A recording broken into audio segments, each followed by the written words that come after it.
Right. Dr. Abdullah, what are your thoughts about this? Because surely it's not just something that's prevalent amongst the Asian culture, but something which is quite commonly observed in the Arab culture as well. Yeah, right. Thanks for the question.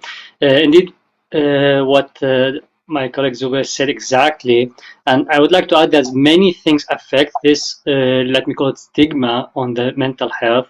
One of them, the media and politics, how it play the role. For example, uh, it's connected a lot in the media. Those who do crimes or any problems or anything, something not normal, they will be entitled this problem as mental health problem. So people start to see the mental health problem connected more for criminals or those who do anything, killing people or abusing others. So there, like in addition for the misunderstanding about the mental health, we start to get that stigma. Many people in Iraq, especially, and even I saw it here in like Europe, when we talk about psychology and mental health problem, the first thing is I'm not crazy, so they take it. Mental health problem means just to be crazy. So Yeah. plus that type of the nature of man to be like he want always to be seen as independent, as the one who can manage everything, then seeking help, especially for things which is not physical seen, usually become problem for them. Yeah, so they don't like to be seen Yeah. as a weak, and this is part of the nature. Yeah. And how does that affect in people's attitude towards illnesses? For example, if someone is going through a psychological, um, difficulty or mental health difficulty, how does culture and the society that they live in, how does that help the individual in seeking help or maybe not seeking help?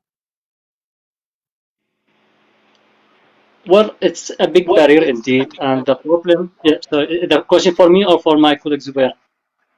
You both can answer, anyone. So maybe I'm getting like Zubair will perspectives from start. two different cultures. I'm getting it from the Asian Yeah, culture and from the Arab culture.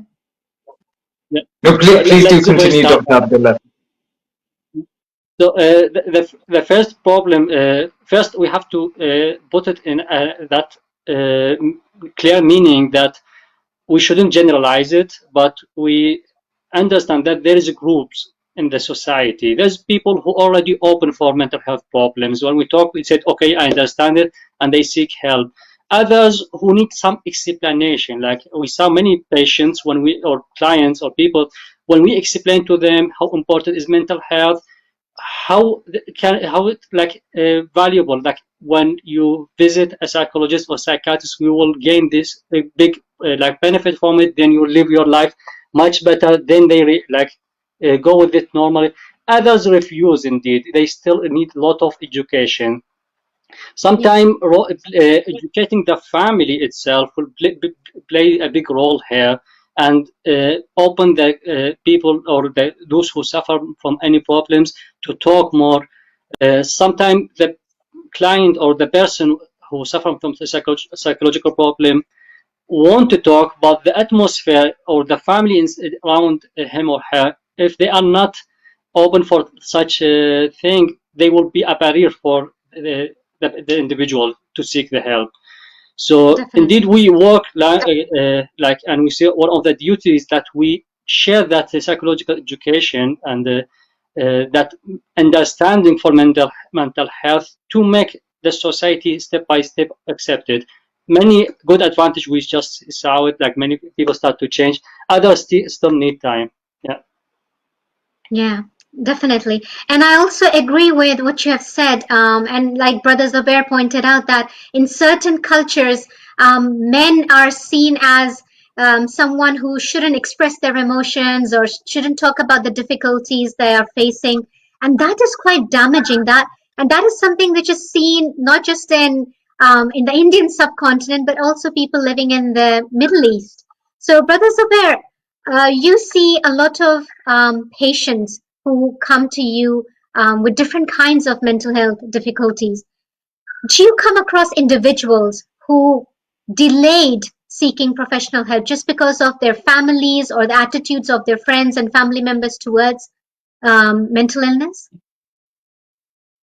Definitely. I think just going back to a point which Dr. Abdullah made, that men are often seen as independent. They're often earning the money in the family. They're often providers in the family. And we see this in the subcontinent, Pakistani Indian culture, but we see this in the Arab culture as well, whereas the wife, stays at home, looks after the children.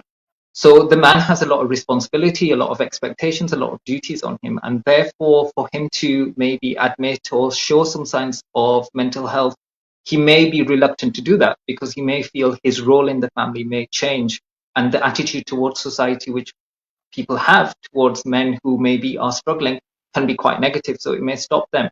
I think we see many, individuals with a wide range of mental health problems. Just going back to an earlier point, we don't live in isolation. Even though we live in the West, which is considered an individualistic culture, there's still pockets of our community, our society, even in Europe, even in England, where it's a very community-based culture, and that will definitely govern our attitudes towards seeking help and how we treat mental health.